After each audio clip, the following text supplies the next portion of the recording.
Salut à tous, aujourd'hui on fait un tuto montage Glock Gen 6 détente Timney. Probablement une des meilleures détentes de Glock sur le marché. Plug and play, l'avantage c'est qu'il n'y a pas trop de questions à se poser, vous le montez, ça marche, c'est génial, donc on va vous faire voir comment la monter. Pour ça, j'ai pris un Glock 45 Gen 6 qui est alors presque d'origine, c'est une série limitée custom de chez nous, avec un départ strictement d'origine, donc une détente vraiment typée Glock. C'est spongieux, c'est une détente un peu caoutchouteuse parce que le plastique se déforme un peu, même si la nouvelle détente est un peu plus rigide. Bref, c'est une détente de pistolet de combat, puisque le Glock est un pistolet de combat. On va optimiser ça. Beaucoup de gens nous demandent que faire sur un Glock d'origine. Pour moi, c'est la meilleure amélioration à faire d'entrée de jeu. Changer le départ d'un Glock, c'est pas indispensable. Voilà, 2,2 kg, donc c'est pas la peine d'en faire plus des mesures, mais c'est conforme au standard Glock, c'est une détente d'arme de service, donc c'est parfait. Elle fait son taf. Est-ce que c'est une mauvaise détente? Non. Est-ce que c'est une bonne détente pour le tir sportif? Non. Est-ce que c'est une bonne détente pour du port et usage professionnel? Oui. Et n'en déplaise à beaucoup de gens, il y a des tireurs qui font d'excellents résultats, même avec cette détente à 2,2 kg. Alors, cette fameuse Timney Gen 6, donc ça vient d'arriver chez nous, hein. Ça vient d'arriver. C'est un modèle spécifique à la Gen 6. Donc, il n'y a pas grand chose. Mais le truc magique dans la Timney, c'est ça. Alors, donc là, on est sur une barre de détente type Glock, hein, ça ressemble de loin, sauf que ce qui va changer, c'est ici. Au lieu d'avoir le petit croisillon qui va tirer un ressort et pousser le percuteur vers l'arrière, c'est différent. Vous avez le petit bloc qui va rentrer dans le bloc éjecteur d'origine du Glock, je vous ferai voir une fois que c'est monté. Et en fait, la détente va venir translater comme ça, d'avant en arrière. Et quand elle va avancer, en fait, elle va effacer ce petit levier qui est là. Et en fait, très simplement, votre percuteur, il est ici préarmé. Et quand on va descendre le bouton, le levier, votre percuteur, il avance et il va aller faire son job. La différence par rapport à une détente d'origine, c'est que votre percuteur est, entre guillemets, tout le temps armé. Un peu comme sur un CZ ou un 1911.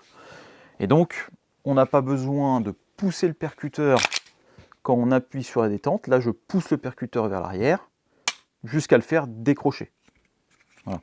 Je pense qu'on a déjà parlé de détente de Glock sur la chaîne. Donc, tout ce qui va nous intéresser, c'est ici. Donc, on va démonter très simplement le bloc détente. Pour ça, vous le trouverez partout. Petit outil réel à vide, il est très pratique. Et surtout, regardez, hop, il y a l'outil de démontage des guidons.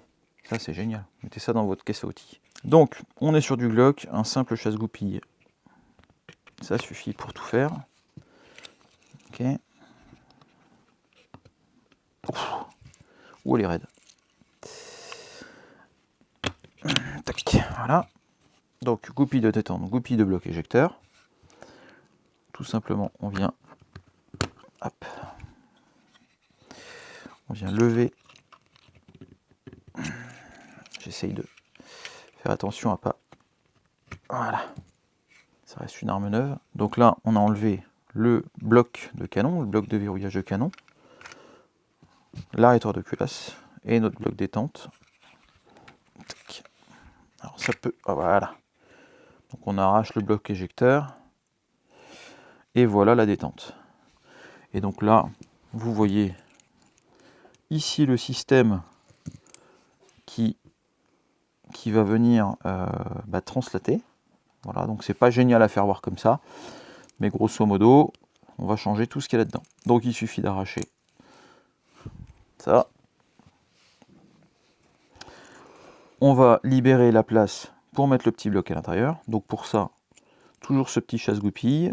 Sur le Gen 6, on va sortir le... Je sais pas trop comment ça s'appelle, une espèce de petit croisillon là. Tac, alors hop.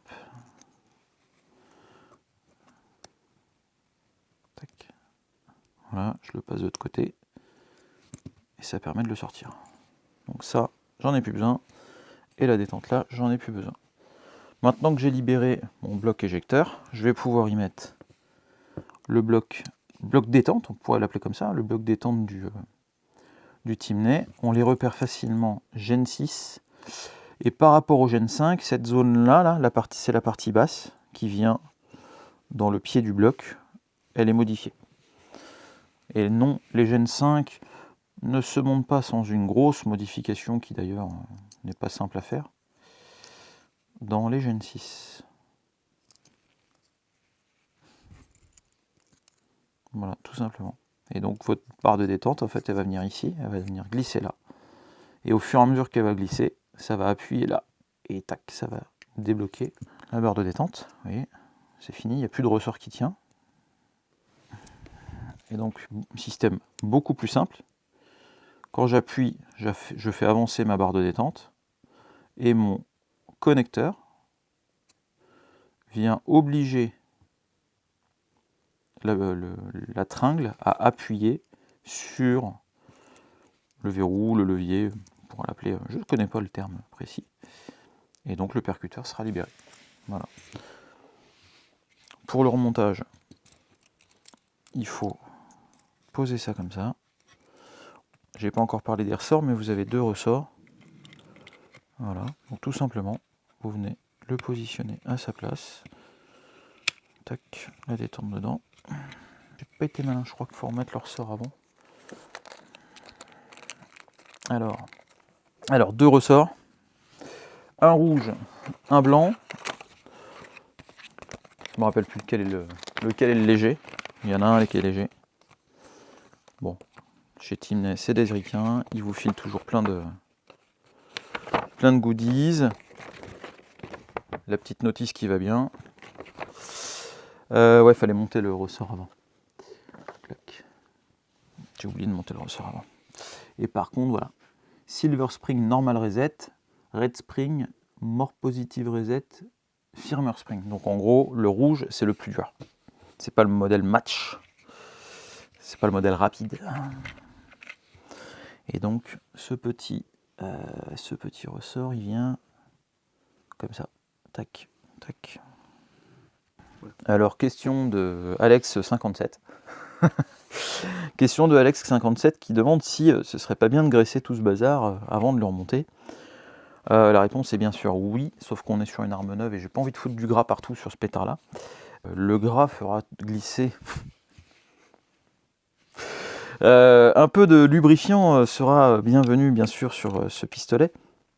Ah mince. Donc le petit ressort, il va là. Il y a un petit. Ils ont été malins, ils ont fait un truc là. Tac, ça c'est bien. Hop. On vient le mettre là. Le bloc éjecteur à sa place. Donc le ressort qui est ici, c'est ça qui nous fait en fait le rappel de la détente. C'est lui en fait maintenant qui va quasiment générer le poids de départ de votre détente. C'est pour ça que j'ai pris le léger. Et le but, c'est de venir le contraindre avec le bloc de verrouillage du canon. Donc là, vous voyez, le ressort se met mécaniquement ici. Donc je vais tac, voilà. Hop. Ici, mon ressort, il est là. Il suffit de remettre les axes. Voilà. Là, je vérifie que c'est aligné pour pas forcer.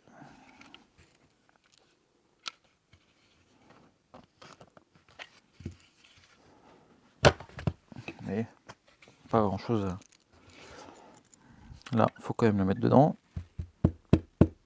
Tac. Ah, c'est pareil. Voilà. Encore un petit peu.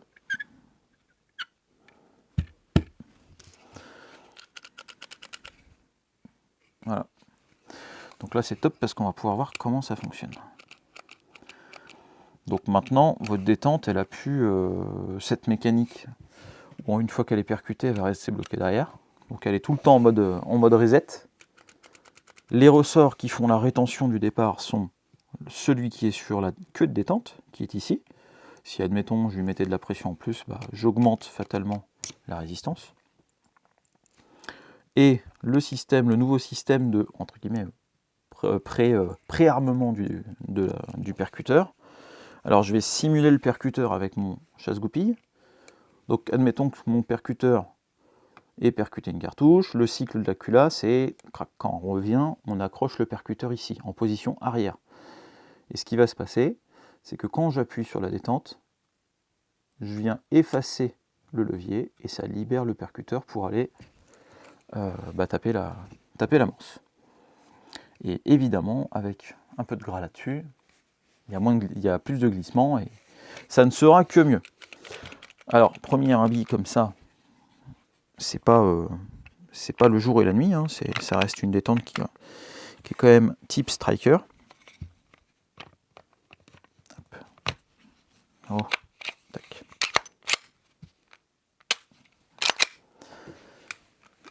Alors en vidéo, moi ça me fait toujours rire, on a du mal à... On voit des gens appuyer sur des détentes en vidéo. Bon, alors le feeling. Le feeling, j'ai une pré-course, un 6 milli point dur, on reste sur un système Glock, et un lâcher.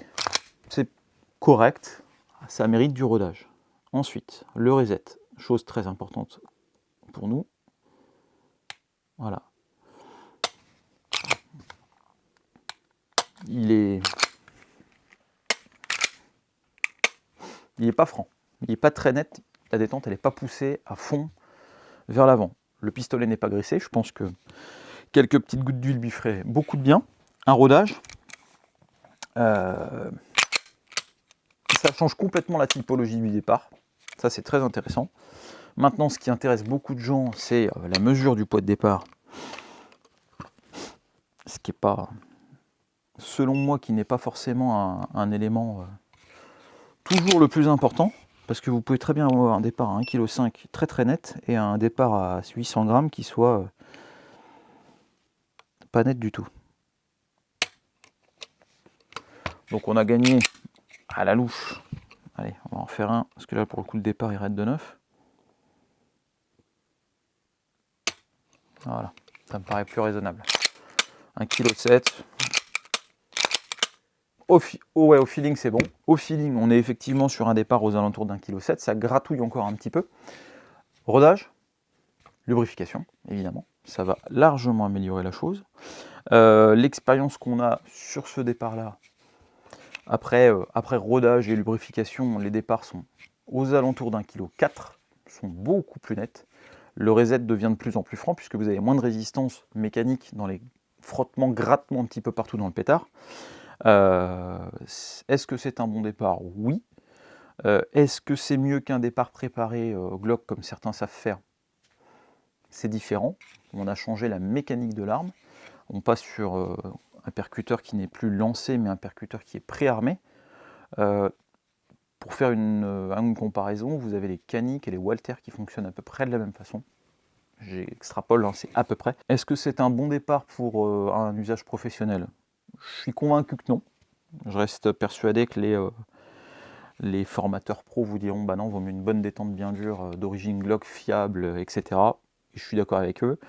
Est-ce que pour un tireur sportif c'est un bon départ et un bon investissement? Oui, sans hésiter.